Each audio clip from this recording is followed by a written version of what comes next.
हाबील को कत्ल कर दिया और खुद वो जंगलों में निकल गया। कभी वक्त हुआ तो उस पर गुफ्तगू करूंगा आपके सामने। बहरहाल पहले दोनों बेटे बे औलाद दुनिया से गए, फिर खुदा ने दो बेटे और अता फरमाए। तवज्जो है, शीस और याफिस। शीस को अल्लाह ने 12 बेटे दिए, याफिस को अल्लाह ने 12 बेटियां दी। दुनिया शुरू ही 12 से हो रही है।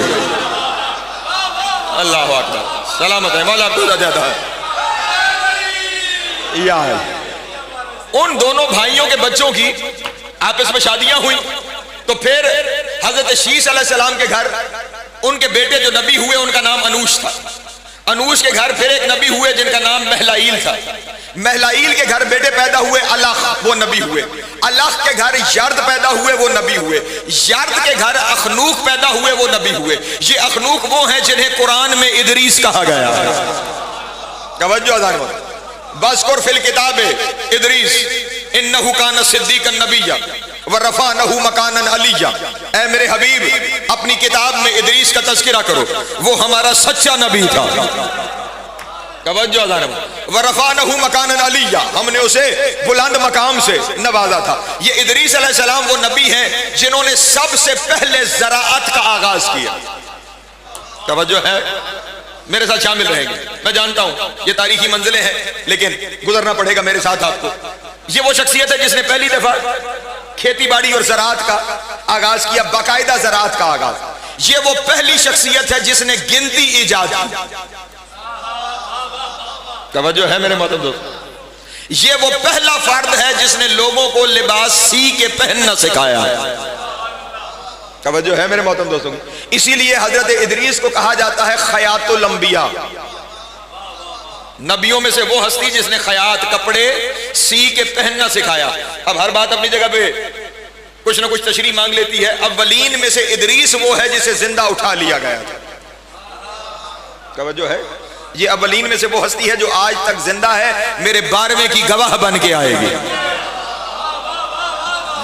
सलामत है, मौला आपको ज़्यादा अता फरमाए। और मैं अक्सर इस बात को सोचा करता था, अव्वलीन में से इदरीस को ही क्यों उठाया गया? अल्लाह आदम को उठा लेता, अनूश को उठा लेता, शीस को उठा लेता, महलाइल को उठा लेता, अखनूक को क्यों उठा लेता? इदरीस को ही क्यों उठा लिया गया? तो फिर जब इनके इस लक़ब पे नजर पड़ी ना, खयातुल अंबिया, कपड़े सीने वाला, तो फिर मुझे समझ में आई इसे जिंदा इसलिए उठाया गया कि किसी दिन किसी बीबी ने कहना है मेरे बच्चों कपड़े दर्जी के पास है। हाय हाय हाय, अल्लाह अकबर, सलामत रहे, मौला आपको ज़्यादा फरमाए। कपड़े दर्जी के पास है, फिर उसके बच्चों का दर्जी कम अज कम नबी होना चाहिए। हाय हाय, अल्लाह अकबर, सलामत रहे, मौला आपको ज़्यादा फरमाए। ये हजरत इदरीस अलैहिस्सलाम, इन हजरत इदरीस अलैहिस्सलाम की नस्ल से मैं तेजी से आगे बढ़ूं। एक शख्सियत हुई जिनका नाम था लामिक। उन्हीं लामिक के यहाँ एक बेटा पैदा हुआ जिसका नाम यशगर। तवज्जो है, इसी यशगर का अरबी जबान में तर्जुमा है अब्दुल गफ्फार। लेकिन इस यशगर को ना हम यशगर के नाम से जानते हैं ना अब्दुल गफ्फार के नाम से जानते हैं, हम इस नबी को जानते हैं नूह के नाम से। तवज्जो है मेरे मोहतरम दोस्तों भी, इनका असली नाम यशगर, अरबी जबान में तर्जुमा अब्दुल गफ्फार, लेकिन नूह इनका लक़ब था। नूह कहते हैं नोहा करने वाले को। तवज्जो है, गिरिया करने वाले को नोहा कर। सिर्फ इशारे छोड़ता चला जा रहा हूं नौजवानों के लिए ताकि शायद कहीं तहकीक की मोहब्बत पैदा हो जाए। इन्हें नूह नोहा करने वाला इसलिए कहा गया कि खुदावंद आलम ने हर नबी को गुजारा है करबला से। तवज्जो है मेरे मोहतरम, हर एक नबी को, 1.25 लाख में से कोई नबी ऐसा नहीं जो करबला से ना गुजरा हो। जब हजरत नूह अलैहिस्सलाम सरजमीन करबला से गुजरे थे तो उन्होंने पूछा मेरे अल्लाह ये जमीन इतनी मुकद्दस क्यों है? तो खुदावंद आलम ने पूरा वाक़या करबला बयान फरमाया।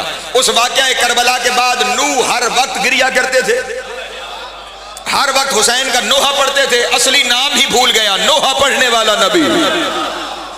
तवज्जो है मेरे मोहतरम दोस्तों, ये हजरत नूह अलैहिस्सलाम पे वो जो जमाना आदम से शुरू हुआ था, वो तूफान आदम, तूफान नूह आया और उसमें सारे लोग गर्क हो गए सिवाय उन 80 लोगों के जो नूह की कश्ती में रह गए थे। तवज्जो फरमाएंगे अज़ान में, ये हजरत नूह अलैहिस्सलाम की कश्ती में जो 80 लोग रह गए थे, जिन लोगों ने कभी किसी जमाने में बाय रोड ज़ियारत कर रखी हैं, जो रास्ता ये ज़ायरीन शाम बाय रोड जाने के लिए इस्तेमाल करते हैं। मूसल से हलब एक सड़क जाती है, इसके शुमाल की जानिब ऊपर एक आबादी है जिसका नाम है अवारान। ये अवारान वो आबादी है जहां पे हजरत नूह के साथ आने वाले वो 80 लोग आबाद हुए थे। वहां पे आज भी बाजार मौजूद है जिसका नाम है सूकुस समानीन, 80 लोगों का बाजार। तवज्जो है मेरे मोहतरम दोस्तों, 80 लोगों का बाजार, वो बाजार आज भी वहां पर मौजूद है। ये सारे के सारे लोग जो हजरत नूह के साथ आए थे बच गए, लेकिन खुदा की अपनी हिकमत थी कि खुदा ने एक दफा फिर दुनिया को इसमत पे जमा करना था। ये सारे के सारे लोग, एक वबा आई उसमें मर गए, बच गए हजरत नूह, उनके 3 बेटे और उनकी नस्ल। तवज्जो अज़ान वक्त, आधी दुनिया तूफान में गर्क हो गई, जो बच गए थे उन्हें निजात मिली, लेकिन वो एक वबा में दुनिया से चले गए। कौन बच गए? नूह, उनके 3 बेटे हाम, साम, याफिस। तवज्जो है, थोड़ा सा बोलते रहेंगे, शामिल रहेंगे। हाम, साम, याफिस। ये जो हजरत हाम अलैहिस्सलाम है, इनके ये तीनों बेटे हजरत नूह के नबी हुए। हाम के 9 बेटे थे। ये अपने बेटों को लेकर, अपनी नस्ल को लेकर अफ्रीका के इलाके में जाके आबाद हो गए। ये जितनी आज दुनिया में स्याह फाम नस्ल मौजूद है, ये सारी स्याह फाम हजरत हाम की औलाद है। तवज्जो है, इन्हीं हाम का एक बेटा था जिसका नाम था किब्त। ये किब्त मिस्र जाके आबाद हुआ और उन्होंने मिस्र में अपनी हुकूमत बनाई जिसे हम किब्ती कहते हैं। जिस नस्ल में से फिरौन ने मिस्र की पूरी नस्ल, ये किब्ती खानदान कहलाता है। ये हजरत नूह अलैहिस्सलाम के बेटे हाम के बेटे किब्त की औलाद है। इस पूरी नस्ल में से जो सबसे इज्जतदार कबीला हुआ, जिसने बाद में हबशा में अपनी हुकूमत बनाई, उस कबीले का नाम है कबीला बर्बर। तवज्जो है मेरे मोहतरम दोस्तों, ये उस नस्ल का जिस तरह हर नस्ल में से खुदा जोहर खालिस को अलग करता है। आदम, जो आयत पढ़ी, आदम मुस्तफा, चौसा नूह मुस्तफा, फिर आले इब्राहिम मुस्तफा, फिर आले इब्राहिम में से आले इमरान मुस्तफा। ठीक, तो वो जो नस्ल हाम की वहां गई 9 बेटों के साथ अफ्रीका में जाके आबाद हुई, उनमें से जो सबसे पाक तीनत कबीला, जो अपने किरदार के हवाले से, जो अपने अफआल के हवाले से, जो अपने आमाल के हवाले से, जिसने दुनिया में इज्जत की शोहरत पाई, उस कबीले का नाम है कबीला बर्बर। तवज्जो है मेरे मोहतरम दोस्तों, यहां पे कबीला बर्बर अपने जहनों में महफूज कर लीजिए। दूसरी नस्ल है हजरत साम अलैहिस्सलाम। हजरत साम के 12 बेटे थे और ये साम अलैहिस्सलाम, इन्होंने आकर आबाद किया सरजमीन अरब को। तवज्जो है, सरजमीन अरब, हत्ता कि ये जो हमारा बड़े सगीर का बहुत सारा हिस्सा है, ये औलाद है हजरत साम की। बल्कि शायद कुछ लोगों के लिए खबर हो, हजरत नूह के बेटे हजरत साम की कब्र पाकिस्तान की सरजमीन गुजरात में मौजूद है। तवज्जो है मेरे भाइयों, सिर्फ हजरत साम नहीं, हजरत साम के 12 बेटे भी। पाकिस्तान में 15 पैगंबरों की कब्रें हैं। तवज्जो है मेरे मोहतरम दोस्तों, 15 अंबिया की कब्रें आपकी सरजमीन पे मौजूद है। ये हजरत साम अलैहिस्सलाम, तवज्जो, मैं तेजी से आगे बढ़ूं, इनके 12 बेटे, इन्होंने इस अरब की सरजमीन को और अरब के इलाके को आबाद किया। इसी नस्ल में से ये जितने हजरत इब्राहिम अलैहिस्सलाम की नस्ल है, उसका ताल्लुक इसी साम से है। तवज्जो है, इसी सामी और नस्ल में इज्जतदार कबीला हुआ इब्राहिम की औलाद, और इब्राहिम की औलाद में से सबसे इज्जतदार कबीला हुआ कुरैश, और फिर कुरैश में कायनात में सबसे बड़ी इज्जत मिली बनी हाशिम को। तवज्जो है मेरे मोहतरम दोस्तों की, ये दूसरी नस्ल है। पहली हाम की नस्ल, फिर साम की नस्ल। हाम की नस्ल में से कबीला बर्बर, सबसे मशहूर कबीला। साम की नस्ल में से कबीला कुरैश, सबसे मशहूर कबीला।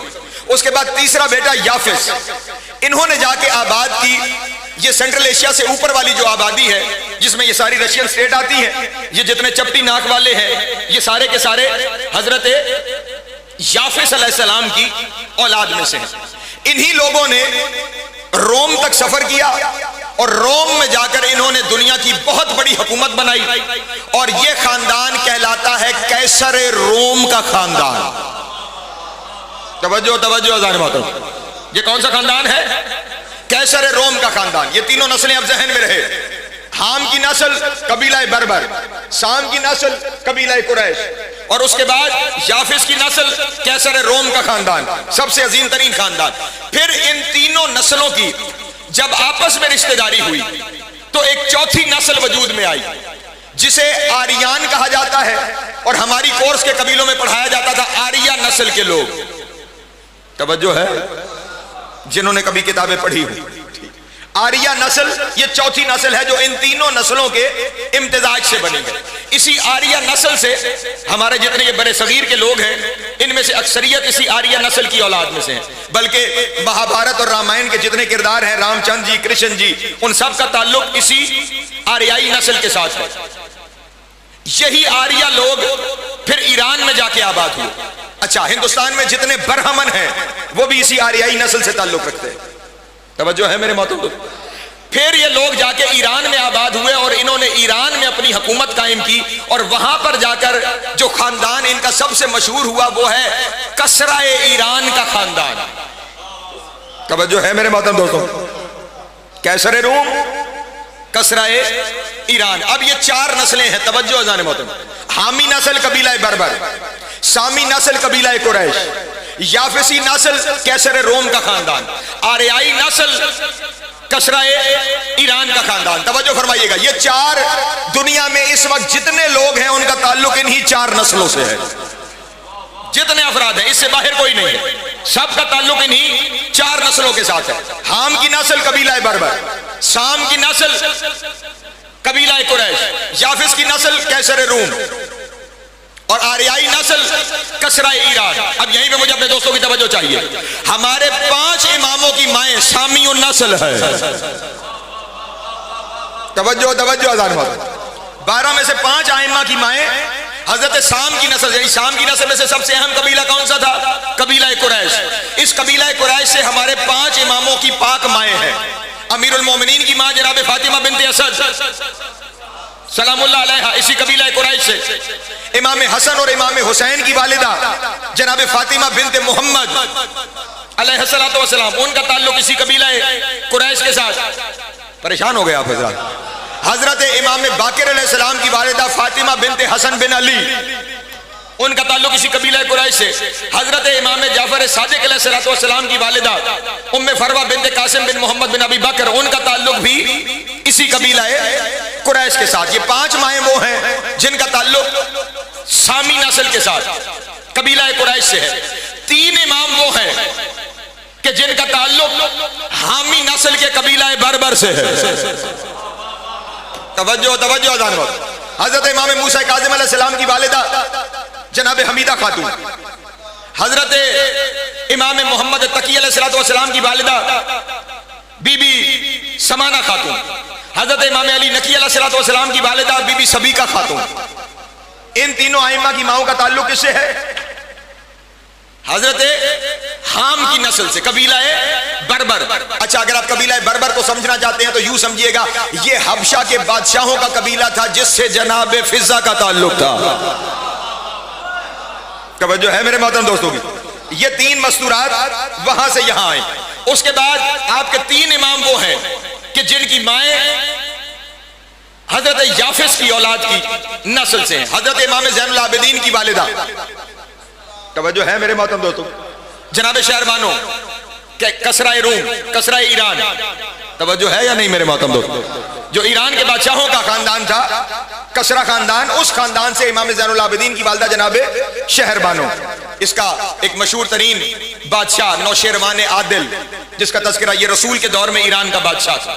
जब रसूल दुनिया में आए तो इसके महल के कुछ किंगरे गिरे, तो इसे खबर हुई कि आखिरी नबी दुनिया पे तशरीफ ले आए, और जब ये खबर हुई तो वो दिल में मेरे नबी पर ईमान ले आया। तवज्जो है मेरे मोहतरम दोस्तों की। इसी नौशीरवान आदिल का बेटा कीबा था, कीबा का बेटा खुसरो परवेज, खुसरो परवेज का बेटा यज़दगर्द, और यज़दगर्द की बेटी जनाब शहरबानो। ठीक है मोहतरम। इमाम ज़ैनुल आबिदीन अलैहिस्सलाम की वालिदा हजरत इमाम रज़ा अलैहिस्सलाम की वालिदा हजरत बीबी नजमा खातून, उनका ताल्लुक भी इसी कसरा ईरान के खानदान से। हजरत जनाब इमाम हसन अस्करी अलैहिस्सलाम की वालिदा बीबी सबीका खातून, बीबी हदीसा खातून, उनका ताल्लुक भी इसी खानदान कसरा ईरान के साथ। तवज्जो है। 5 इमामों की माएँ सामी उन्नस, 3 इमामों की माएँ हामी उन्नस, 3 इमामों की माएँ कसरा ईरान के खानदान से। कितने हो गए? 11 इमाम हो गए। एक इमाम बच गया, एक खानदान बच गया। अल्लाह अकबर, सलामत रहे मौला आपको ज़्यादा। ठीक, एक इमाम और एक खानदान। वो खानदान कौन सा बच गया है? वो खानदान है कैसर रोम का खानदान। हजरत याफिस की नस्ल से कैसर रोम का खानदान। मेरे 12वें इमाम की माँ उसी खानदान से ताल्लुक रखती है। सलामत रहे मौला आपको ज़्यादा फरमा।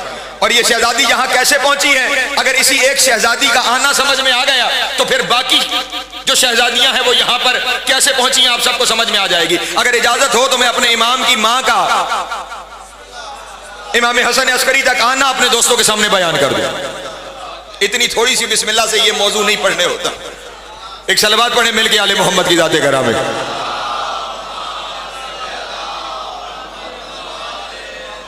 मैं पूरी तरह आगाह हूं, पहली तकरीर मुश्किल तकरीर है, लेकिन मैं क्या करूं कि हमने जब इमाम की मारिफत हासिल करनी चाहिए तो फिर पता तो होना चाहिए कि इमाम का खानदान क्या है।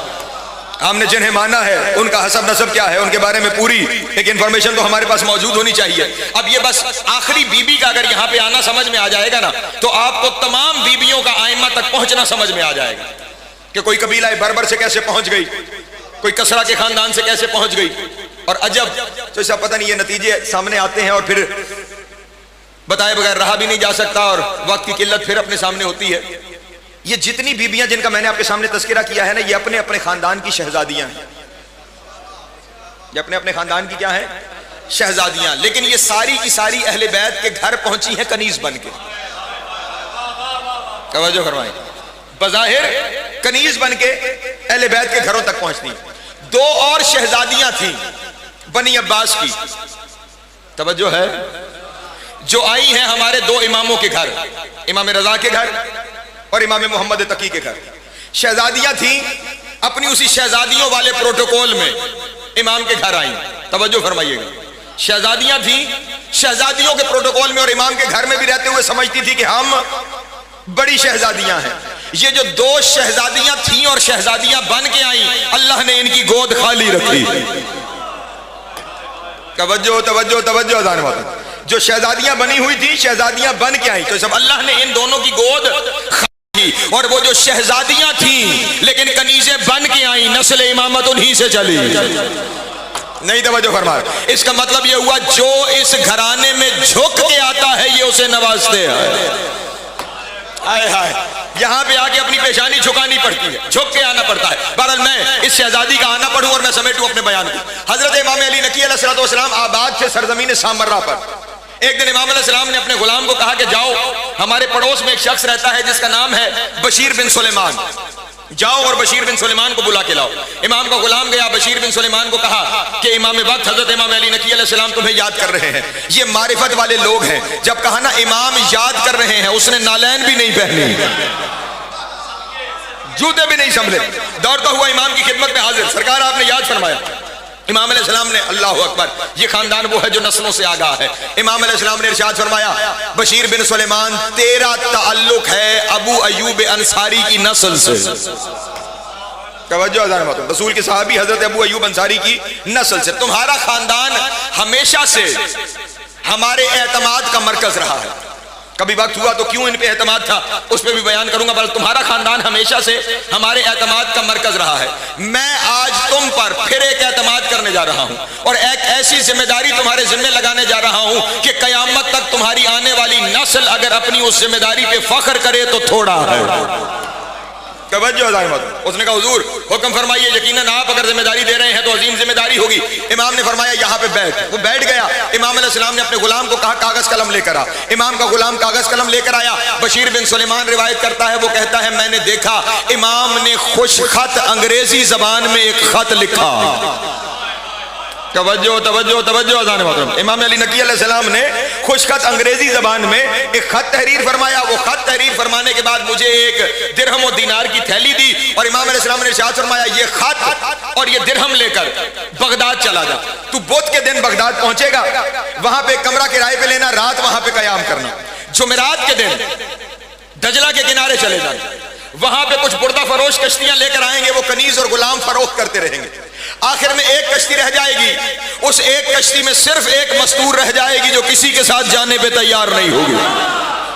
अल्लाह अकबर, तवज्जो तवज्जो अज़ान बात। वो एक मस्तूर होगी जो किसी के साथ जाने पे तैयार नहीं होगी। तुमने करना यह है कि जब सारे चले जाएं तो तुम वहां पे जाना और जाकर उस शख्स को कहना कि मैं इस बीबी को लेने आया हूं। वो बीबी जाने के लिए तैयार नहीं होगी, तुमने सिर्फ इतना करना है, मेरा खत उस बीबी को देना। हाय हाय, अल्लाह अकबर, सलामत रहे, मौला को जाता फरमा, मेरा खत उस बीबी को देना है। और फिर जब खत पहुंचेगा तो वो बीबी तुम्हारे साथ आने को तैयार हो जाएगी। बस यहां से सफर मेरे साथ रखिएगा। बशीर बिन सुलेमान कहता है, मैं इमाम के हुक्म पे सामरा से रवाना हुआ, मैं बगदाद आ गया। बुध के दिन जैसे इमाम ने फरमाया था वैसे बगदाद पहुंचा, रात वहां पे गुजारी। जुमेरात के दिन दरियाए दजला पे पहुंचा, वहां पे बुर्दा फरोश खरीदो फरोख्त करते रहे। वही जो इमाम ने फरमाया वो सब कुछ होता रहा। शाम को एक कश्ती रह गई, उस एक कश्ती पर एक इज्जत मां बीबी रह गई। अल्लाह अकबर। और वो बीबी कुछ पर्दों में रखी गई थी, वो बीबी पर्दे से बाहर नहीं आती थी। बड़े बड़े लोग आए, उन्होंने बड़ी बड़ी कीमतें पेश की, लेकिन वो बीबी किसी के साथ जाने को तैयार ना हो सकी। जब कोई नहीं रह गया तो मैं आखिर में उस बुर्दा फरोश के पास गया और उससे मैंने जाके कहा कि मैं इस बीबी को लेने आया हूं। उसने कहा तुम्हारे साथ ये बीबी कहां जाएगी? सुबह से लेकर शाम हो गई, लोगों ने इतनी बड़ी बड़ी कीमतें पेश की हैं, लेकिन ये किसी को जाने का तैयार है ही नहीं किसी के साथ। मैंने कहा कि ये मेरा खत ले जा, बस उस बीबी को पेश कर, अगर वो जाने को तैयार हो गई तो मैं उसे ले जाऊंगा। कहती है वो खत जब मैंने दिया, वो खत जैसे ही उस बीबी के पास पहुंचा, बीबी के खत को देखते ही उसकी आंखों में आंसू आए। उस खत को सीने से लगाया, उस खत को चूमा, उस खत को आंखों से लगाया और अब बुर्दा फरोश से मुखातिब होके कहा, बुर्दा फरोश अगर मुझे इसके साथ ना भेजा तो फिर मेरा जिंदा रहने का इम्कान ही कोई नहीं।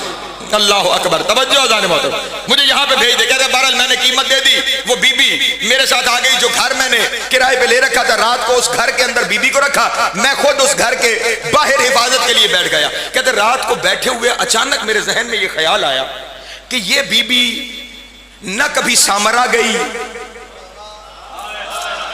हाय हाय, न सामरा वाला कभी यहां आया, ये अल्लाह जाने सामरा वाले को जानती कैसे है। तवज्जो जाने मोहतरम, ये हमारी जबान से भी वाकिफ नहीं कि इमाम ने उसे वो खत लिख के भेजा जो उसकी जबान का खत है। पता नहीं ये कैसे उन्हें जानती है, वो कैसे इसे जानते हैं। कहता है ये मैं दिल में बाहर दिल में सोच रहा था और अंदर से उस बीबी की आवाज आई, कम मारिफत होने का सबूत न दे।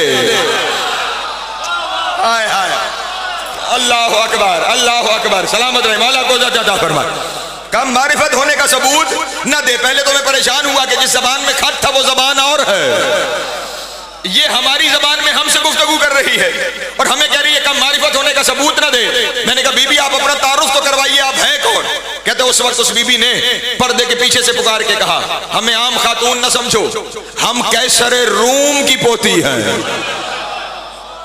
तवज्जो तवज्जो तवज्जो अज़ान हुआ, हमें आम मस्तूर ना पहुंचो, हम कैसर रोम की पोती हैं। कहा आप यहां कैसे पहुंची और आप हमारी जबान से आशरा कहते हैं। कहते उस वक्त उस बीबी ने कहा कि सुनो, आओ मैं तुम्हें बताती हूं कि मैं यहां तक कैसे पहुंची। तवज्जो है। कहते जब बीबी ने कहा, मैंने अर्ज किया बीबी इरशाद फरमाइए ना आप यहां कैसे पहुंची। कहा उस वक्त उस बीबी ने इरशाद फरमाया कि जब मैं कैसर रोम के बेटे यशुआ की बेटी हूं और हमारा खानदान हजरत ईसा के 12वें वसी शमून की औलाद है। तवज्जो अज़ान मोहतरम, हजरत ईसा के 12वें वसी हजरत शमून की औलाद से है हमारा खानदान। जब मैं जिंदगी के इस हिस्से में पहुंची कि अब मेरा ब्याह हो जाना चाहिए, मेरी शादी हो जानी चाहिए, तो मेरे दादा ने मेरा रिश्ता मेरे चचा के बेटे के साथ तय किया। जिस दिन वो निकाह होना था उस दिन एक तख्त बनवाया गया जिसे सोने और चांदी हीरो जवाहरात से मुरस्सा किया गया और हजारों उलमाए इंजील को बुलाया गया। तवज्जो मेरी जानिब रखिएगा। कहते वो जिसे दुल्हा बनना था उसे तख्त पे बिठाया गया और जब उलमाए इंजील ने इंजील उठाकर निकाह पढ़ना शुरू करना चाहा तो अचानक कैसर रोम के महल में जलजला आया और वो दुल्हा तख्त समेत जमीन बोस हो गया। अल्लाह अकबर, तवज्जो फरमाइएगा, तख्त समेत जमीन बोस हुआ। कहते जैसे ही वो जमीन पे गिरा तमाम उलमाए इंजील ने, ईसाई आलिमों ने कहा ये लड़का मनहूस है कि जिसकी वजह से ये जलजला आया है। उन्होंने लिखने वालों ने लिख दिया, लेकिन बाकिर नकवी यहां पर ये कहेगा ये जो कुछ कैसर रोम के महल में हो रहा था ये उस लड़के की नहूसत की वजह से नहीं, किसी की बरकत से हो रहा था। अल्लाह अकबर। ये कोई और था जिसकी बरकत थी, जिसकी वजह से ये सब कुछ हो रहा था। वो लड़का एक तरफ गया, अगले दिन उसके दूसरे भाई के साथ कोशिश की गई, फिर वही अमल हुआ, फिर तख्त जमीन बोस हो गया। और अब जब दोनों दिन ये वाकया हो गया तो अब उलमा इंजील ने कहा इस लड़की की कहीं शादी नहीं हो सकती। कहते ये खबर सुन के मैं बीमार हो गई। परेशान तो नहीं आ पाएगा? मैं बीमार हो गई और दिन ब दिन मेरी बीमारी बढ़ती गई। वो कहती है एक दिन मैं अपने हुजरे में आराम कर रही थी कि यकायक मैंने देखा कि मेरी दाईं जानिब एक मसनद लगी और उस मसनद पर अल्लाह का नबी हजरत ईसा आके बैठा। तवज्जो तवज्जो हजरत ईसा के साथ उनके बार में जानशीन हजरत शमून आके तशरीफ फरमा हुए और हजरत शमून अब हजरत ईसा को बता रहे हैं ये मेरी बेटी है। तवज्जो, ये बीबी मेरी बेटी है। कहते जनाब ईसा ने शफकत से मेरे सर पे हाथ रखा। अभी वो दोनों आपस में ये गुफ्तगू कर रहे थे कि एक नूर की अमारी उतरी और उस नूर की अमारी में से एक आफताब और 11 चांद बाहर आए। अल्लाह अकबर अल्लाह अकबर। एक आफताब और 11 चांद बाहर आए। जैसे ही वो हस्तियां उस नूर की अमारी से बाहर आई, तेजी से हजरत ईसा आगे बढ़े और उन्होंने आगे बढ़ के उनकी कदम बोसी की। तवज्जो मोहतरम, हजरत ईसा ने उनकी कदम बोसी की। कहते फौरन मैंने भी और मेरे जाद हजरत शमून ने भी हजरत ईसा से पूछा कि ये आने वाली हस्ती कौन है कि जिनकी कदम बोसी आप रूहुल्लाह होकर नबीउल्लाह होकर इनकी कदम बोसी कर रहे हैं। तो उस वक्त हजरत ईसा ने कहा ये जो इनमें सरदार है ना, ये हम नबियों का सरदार मोहम्मद मुस्तफ़ा है। अल्लाह अकबर, सलामत रहे, मौला आपको इज्जत अता फरमाए। और ये जो इनके साथ 11 हैं, ये इनके 11 बेटे हैं, ये इनके 11 जानशीन हैं। तवज्जो है मेरे मोहतरम दोस्तों की। अमीरुल मोमिनीन से इमाम हसन अस्करी तक कहता जब तारुफ करवा दिया तो उस वक्त हजरत रसूल खुदा ने जनाब ईसा से कहा ए ईसा, आज हम तेरे वसी के खानदान को इज्जत देने आए हैं ताकि मरजल बहरैन हो जाए। हाय हाय, अल्लाह अकबर। तेरे खानदान को इज्जत देने आए हैं ताकि मरजल बहरैन हो जाए। एक तो मरजल बहरैन वो है ना जो अली और सैयदा हैं, दूसरा इसे मरजल बहरैन इसलिए कहा गया कि हजरत इब्राहिम से जो अंबिया की 2 हिस्से अलग हुए थे ना, एक इस्माइल की औलाद, इस्माइल की औलाद में से आखिरी नबी मोहम्मद है और उनके ये 11 जानशीन हैं। ईसा जो है वो हजरत इसहाक की औलाद में से आखिरी नबी है और उनके बार में जानशीन शमून है। वो 2 बहर हैं जो वहां से जुदा हुए थे और अब उन दोनों ने भी यहां पर आकर मिल जाना है। तो अब रसूल कह रहे हैं मैं चाहता हूं कि शमून के खानदान को इज्जत दूं ताकि मरजल बहरैन हो जाए। मैं चाहता हूं कि अपने बेटे हसन अस्करी का निकाह शमून की बेटी मलिका से पढ़ा जाए। अल्लाह अकबर। ईसा ने फौरन शमून की तरफ देख के कहा शमून तेरे तो नसीब जाग गए।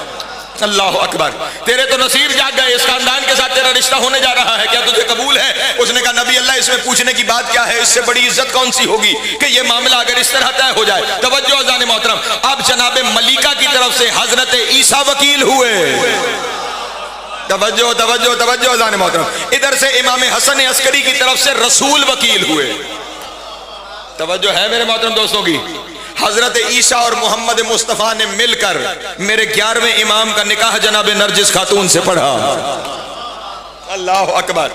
हाँ हाँ, रसूलुल्लाह और रूहुल्लाह ने मिलकर इस निकाह को पढ़ा। मरजल बहरैन हुआ। तवज्जो अज़ान मोहतरम। अब ये महफिल बर्खास्त हो गई, सब हस्तियां चली गई। अब बीबी कहती है कि मैं हर रोज परेशान रहने लगी कि मैं कब वहां पहुंचूं जिसके लिए मुझे बनाया गया। अल्लाह अकबर। जिस मकसद के लिए मुझे बनाया गया है मैंने कब वहां पहुंचना। कहते बड़े दिनों के इंतजार के बाद एक दिन शहजादी आलमीन जनाब ज़हरा मुझसे मिलने आई। हाय हाय, अल्लाह अकबर। जनाब सैयदा मुझसे मिलने आई और जब जनाब सैयदा मुझसे मिलने आई तो मुझसे पूछ रहा है मैं अरबी जबान कैसे जानती हूँ। कहते जब नबी की बेटी ने मुझे सीने से लगाया कायनात के सारे उलूम, हाय हाय अल्लाह अकबर, सारे उलूम मेरे अंदर मुंतकिल हो गए। मैं कायनात की हर जबान जानने लगी, मैं कायनात के हर इल्म से आशना हो गई। कहते उस वक्त उस बीबी ने मुझे कहा सुनो मेरे बेटे तक तुम्हें लेके जाना है और लेके जाने का रास्ता ये होगा कि कल तुम्हारे महल से एक लश्कर निकलेगा जिस लश्कर ने मुसलमानों से जाके लड़ना है। तुम अब ख्याल रहे शहजादी है, इस घर तक पहुंचना है, तुमने करना यह है उस लश्कर में भेष बदल के कनीजों में शामिल हो जाना।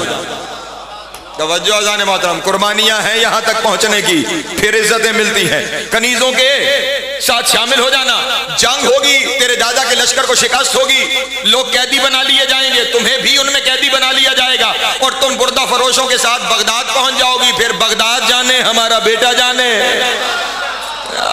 अल्लाह अकबर, सलामत रहे, मौला आपको इज्जत अता फरमा। जनाब सैयद आपको सलामत रखे। बीबी फरमाती है इस रास्ते से मैं बगदाद पहुंची और वो जिन्होंने मुझे बुलाया था मुझे पूरा यकीन था कि वो जरूर आएंगे। अल्लाह अकबर, यकीन के मरहले हैं सारे। उन्होंने तुम्हें भेज दिया और हम तुम्हारे साथ उस मंजिल पे जाएंगे जिस मंजिल के लिए हमें बुलाया गया। बस वहां से बीबी सामरा पहुंची। मैं तेजी से समेटूं अपने बयान को। जब सामरा बीबी तशरीफ ले आई तो अब यहाँ पे फिर तजदीद निकाह हुआ। तवज्जो है मेरे मोहतरम दोस्तों, इमाम हसन अस्करी अलैहिस्सलाम के साथ जनाब नरजिस खातून की बाकायदा शादी हो गई। वक्त गुजरता चला गया। 14 शाबान सन 256 हिजरी पूरा अहले बैत का घर रोजे से था। तवज्जो अज़ान मोहतरम, 14 शाबान, क्योंकि शाबान के महीने के ये 3 रोजे आपके लिए भी अहमियत के हामिल हैं, 13, 14 और जिसे नीमा शाबान कहा जाता है। तो 14 का रोजा सारा घर रोजे से। जैसे ही मगरिब का वक्त करीब आया तो इमाम हसन अस्करी अलैहिस्सलाम की फूफी है जनाब हकीमा खातून। तवज्जो है, इमाम अली नकी अलैहिस्सलाम की बहन है। तवज्जो है, हाँ।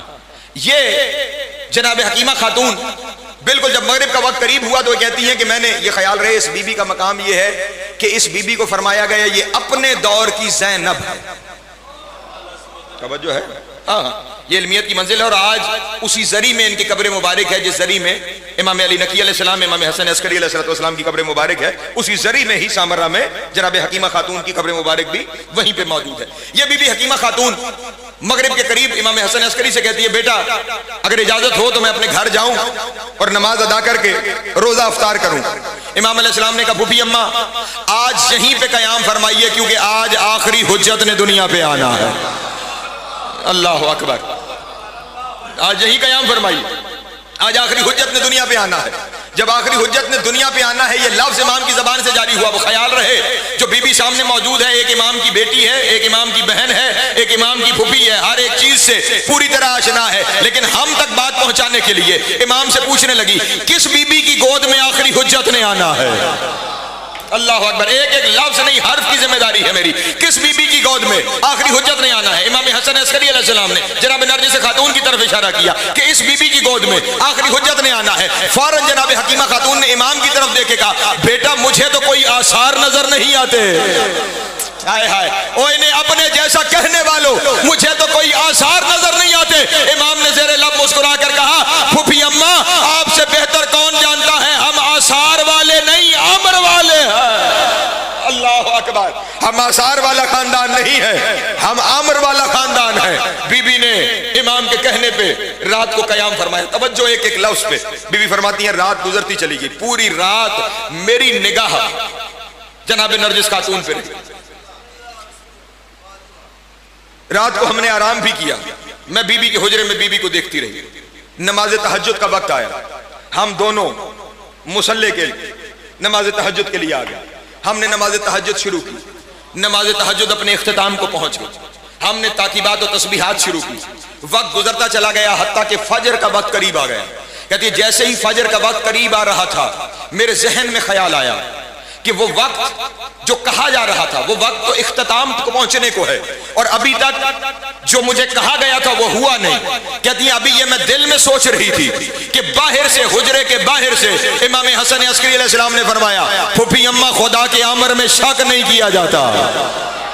अल्लाह अकबर, मैं दिल में सोच रही थी और वहां से अब ये सब कुछ हम तक पहुंचाने के लिए कि खुदा के अमर में शक नहीं किया जाता। कहते जैसे ही इमाम ने ये फरमाया और साथ ही इमाम ने आवाज देकर कहा फूफी अम्मा जरा जल्दी सूरह इन्ना अनज़लना की तिलावत शुरू करो। हाय हाय, जल्दी सूरह इन्ना अनज़लना पढ़ना शुरू करो। कहती है इधर मैंने पढ़ना शुरू किया बिस्मिल्लाहिर्रहमानिर्रहीम इन्ना अनज़लनाहु फी लैलतिल क़द्र। कहती है ये जुमला भी मेरी जबान से निकला था कि मेरे और नरजिस खातून के दरमियान एक नूर का पर्दा हायल हो गया। अल्लाह अकबर, सलामत रहे, मौला आपको अता फरमाए। मेरे और बीबी के दरमियान एक नूर का पर्दा हायल हो गया। इधर नूर का पर्दा हायल हुआ। कहती है कुछ देर के बाद जब वो पर्दा हटा तो मैंने देखा नरजिस अकेली नहीं, सजदे में साथ एक बच्चा भी है। अल्लाह अकबर, अल्लाह अकबर, सलामत रहे, मौला आपको अता फरमाए। बीबी अकेली नहीं है, सजदे में साथ एक बच्चा भी है। बल्कि जुमला बदल के अगर यूं कह दूं अपने दोस्तों के सामने तो ज्यादा बेहतर हो जाएगा कि जब सजदे में गए तो 2 थे, जब सजदे से उठे तो 3 थे। एक बच्चा, और जब वो बच्चा सजदे से उठा, तवज्जो, अब यहीं पे मुझे अपने शिया सुन्नी दोस्तों की तवज्जो चाहिए। वो बच्चा सजदे से उठा, उसने सजदे से उठते ही अपनी दाएं हाथ की अंगुष्ठ शहादत को आसमान की तरफ बुलंद किया, और आसमान की तरफ बुलंद करके उसकी जबान से जुमले जारी हुए, अशहदु अल्ला इलाहा इल्लल्लाह वहदहू ला शरीक लह व अशहदु अन्ना मुहम्मदन अब्दुहू व रसूलुहू। और मेरा खामोश मजमा, इमाम ने उससे आगे फरमाया, व अशहदु अन्ना अमीर अल मोमिनीना हाय हाय व इमाम अल मुत्तकीना अलीयुन वलीउल्लाह। और फिर इमाम यहां भी नहीं रुके, इमाम ने फरमाया अल हसन वल हुसैन व अली इब्न अल हुसैन व मोहम्मद इब्न अली व जाफर इब्न मोहम्मद व मूसा इब्न जाफर व अली इब्न मूसा व मोहम्मद इब्न अली व अली इब्न मोहम्मद वल हसन इब्न अली व अना हुज्जतुल्लाह अलल खालिक। अल्लाह अकबर, अल्लाह अकबर, सलामत रहे, मौला आपको इज्जत अता फरमाए। इमाम ने गवाहियां देना शुरू की, पहले उसकी वहदानियत की गवाही, फिर रसूल की रिसालत की गवाही, फिर अली की विलायत की गवाही, और फिर हसन से लेकर अपने तक हम सारे अल्लाह की हुज्जत हैं, ये गवाही तेरा 12वां इमाम दे रहा है। तुम अभी तक परेशान हो कि अली की गवाही देनी है या नहीं देनी, वक्त का इमाम 14 गवाहियां दे रहा है। अल्लाह अकबर, अल्लाह अकबर, सलामत रहे, मौला आपको इज्जत अता फरमाए। वक्त का इमाम 14 गवाहियां दे रहा है। और अब यहीं पे मेरा फिर सवाल है अपने तमाम दोस्तों से, दुनिया वालों से नहीं, अपनों से सवाल करना चाहता हूं। ये तुम्हारे वक्त के इमाम की, जिसकी तुम रैयत हो, जिसके नाम से तुम्हें बुलाया जाएगा, हाँ हाँ, जिसके नाम से रोज़े महशर तुमने मशहूर होना है, वो तो दुनिया पे आते ही सबकी गवाही दे रहा है, मोहम्मद से लेकर अपने तक। तो फिर अब तुम्हारी मर्जी है, मौला की मान कर 14 की गवाही दो या मुल्ला की मान के 2 पे रुक जाओ। अल्लाह अकबर, हाँ हाँ जी हो या सलामत है, मौला को इज्जत अता फरमाए। ये 14 गवाहियां हैं जो तुम्हारे इमाम ने दुनिया पे आते ही दी हैं, और एक गवाही तब देगा कि जब वो दूसरा, ये पहला ज़हूर था, जब दूसरा ज़हूर करेगा। और बस यहीं पे मैंने समेट लिया अपने बयान को। कल इंशाअल्लाह मारिफत इमाम का सफर इससे आगे शुरू करेंगे। जब दोबारा ज़हूर फरमाएंगे ना, पहली दफा जो ज़हूर हुआ है, ये जिस ज़हूर का तज़किरा है, ये ज़हूर हुआ है हुज्जतुल्लाह के घर। दूसरा ज़हूर होगा खुद अल्लाह के घर। अल्लाह अकबर, खाना काबा पे ज़हूर होगा, और जब खाना काबा पे आएंगे तो नमाज के लिए मुसल्ला बिछ जाएगा। 1 मिनट की जहमत और समेट लिया मैंने अपने बयान को। मुसल्ला बिछेगा, इधर मुसल्ला बिछेगा, उधर वो ईसा भी गवाही देने के लिए आ जाएगा। अल्लाह अकबर, हजरत इदरीस भी उतर आएंगे, हजरत खिजर भी उतर आएंगे। तवज्जो है मेरे मोहतरम दोस्तों की, ये सारे के सारे जब पीछे आकर खड़े हो जाएंगे, मुसल्ला बिछेगा, और मुसल्ला जब बिछेगा, इमाम मुसल्ले पर खड़े होकर हजरत ईसा से कहेंगे, तकद्दुम यब्न मरियम, मरियम के बेटे आगे बढ़ो। हाय हाय, मरियम के बेटे, मैं जुमला कहने लगा हूं, पहाड़ जितना जुमला है, मरियम के बेटे आगे बढ़ो। और मरियम का बेटा पलट कर कहेगा, मरियम के बेटे की क्या जुर्रत के ज़हरा के बेटे से। हाय हाय, अल्लाह अकबर, सलामत रहे, मौला को इज्जत अता फरमाए। मरियम के बेटे की जुर्रत क्या है कि वो ज़हरा के बेटे से आगे खड़ा हो जाए। लेकिन जिस इश्तिबा की वजह से मैंने ये जुमला कहा है, बस वो सुनो, और मैंने समेटा अपने बयान को। मामला यहां पर यह है कि मेरा मौला ईसा को उसके नाम से क्यों नहीं बुला रहा। यह जुमला मैं खड़े होकर कहना चाहता हूं, चाहे आखिरी जुमला है।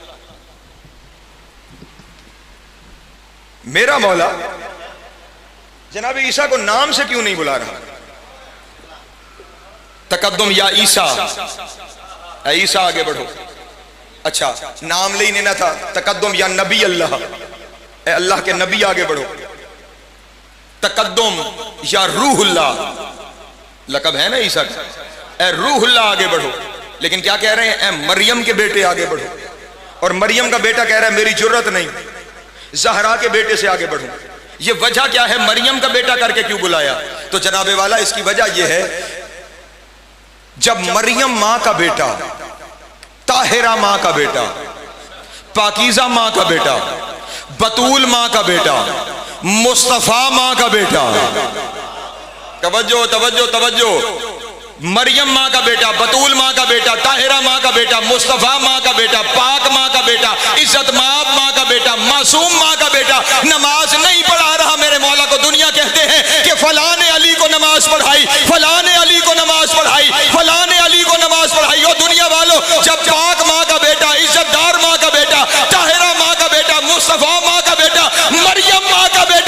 अली के 11वें बेटे को नमाज नहीं पढ़ा सकता तो अरब की किसी गुमनाम माँ का बेटा अली को नमाज कहाँ पढ़ाएगा?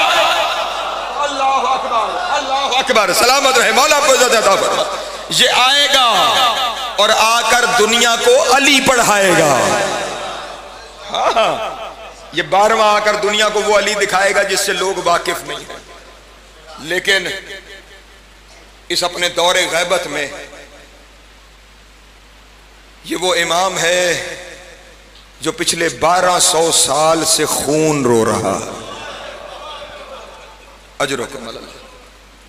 और इसके खून रोने की जो सबसे बड़ी वजह है, वैसे तो हर दिन में आप साल में एक दफा करबला सुनते हैं और गिरिया करते हैं। मेरा ये 12वां इमाम दिन में 5 दफा पूरी करबला अपनी आंखों से देखता है, अजरुकुम अल्लाह। हाँ, 5 दफा। खुद सोचो, जो 5 दफा अली अकबर को बर्छी लगते हुए देखता है, जो दिन में 5 दफा अली असगर को तीर लगते हुए देखता है, जो दिन में 5 दफा कासिम के टुकड़े होते हुए देखता है, और सबसे बड़ी मुसीबत ये जो दिन में 5 दफा ज़ैनब के सर से रिदा उतरते, अजरुकुम अल्लाह, अजरुकुम अल्लाह। लेकिन ये सारे गिरिए अपनी जगह पर, जहां खून रोता है ना चौधरी साहब, चौधरी फरूक साहब, जहां खून रोता है ज़ोएब भाई, जहां खून रोता है वो मंजिल बयान की है आकाए मरशी नजफ़ी ने। हमारे मकतब के बड़े आलिम दीन हैं, आज भी हरम जनाब मासूमा के पीछे इनकी लाइब्रेरी में इनकी कब्र मौजूद है। इनके दुनिया से चले जाने के बाद इनके कुछ मुकाशिफे छपे, वो मुकाशिफात जहां इनकी वक्त के इमाम से मुलाकात हुई। वो कहते हैं एक मंजर अपने उन मुकाशिफात में उन्होंने लिखा, वो कहते हैं जब मैं अपने इमाम के सामने पहुंचा तो इमाम मुसल्ला इबादत पे बैठे रो रहे थे।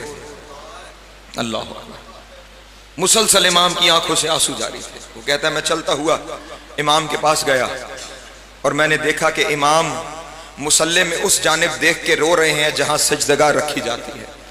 और वो कहता है मैंने देखा उस सजदगाह के साथ 5 मेखें पड़ी हुई हैं, अजरुकुम अल्लाह, जिन 5 मेखों पे खून लगा हुआ, 5 मेखें जिन मेखों पर खून लगा हुआ है। मरशी कहते हैं मैंने मौला की तरफ देख के कहा, मौला इतना गिरिया इन मेखों को देख के कर रहे हैं, ये मेखें कैसी हैं, इन पे खून कैसा है जिन्हें देख के आप इतना गिरिया कर रहे हैं? कहते हैं मेरा सवाल करना था, आंसू खून के आंसुओं में तब्दील हो गए।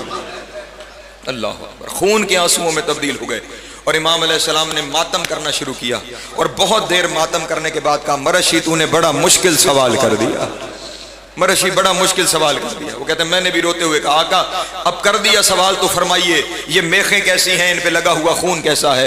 कहता है इमाम ने रोते हुए कहा, मरशी तुझे पता है ना हमारी दादी जहरा का दरवाजा जलाया गया। अजरुकुम अल्लाह, अजरुकुम अल्लाह, अजरुकुम अल्लाह। मौला आपकी हाय कबूल कर, जनाब सैयद आपका मातम कबूल करे। जानते हैं ना हमारी दादी जहरा का दरवाजा जलाया गया।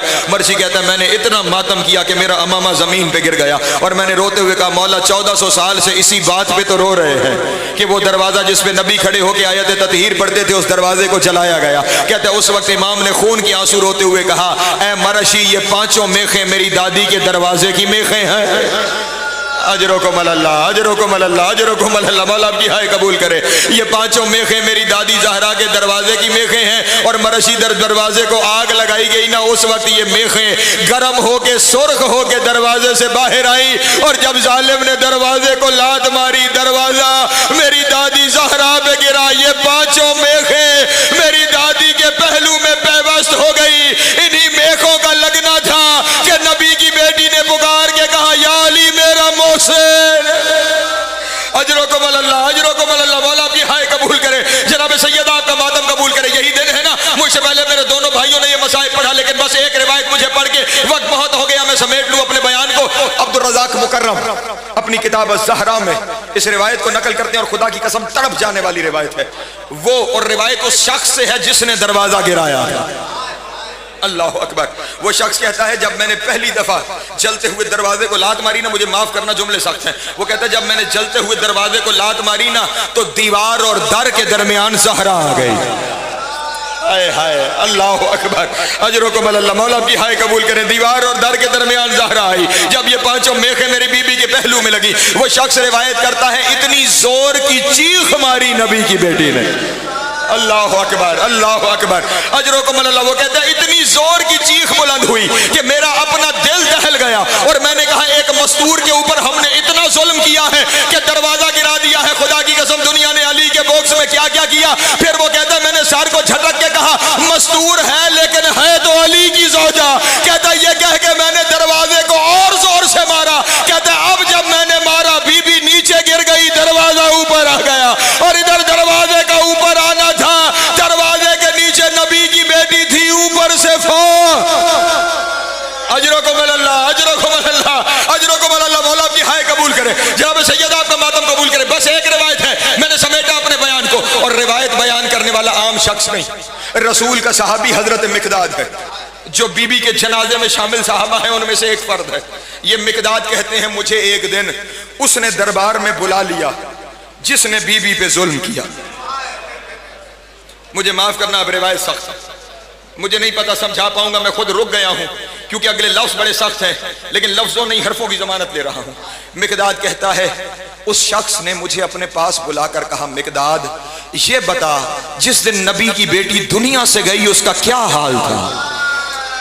हाय हाय हाय हाय, जो सादाते उज़ाम बैठे हैं, जिस दिन नबी की बेटी दुनिया से गई उस दिन नबी की बेटी का क्या हाल था।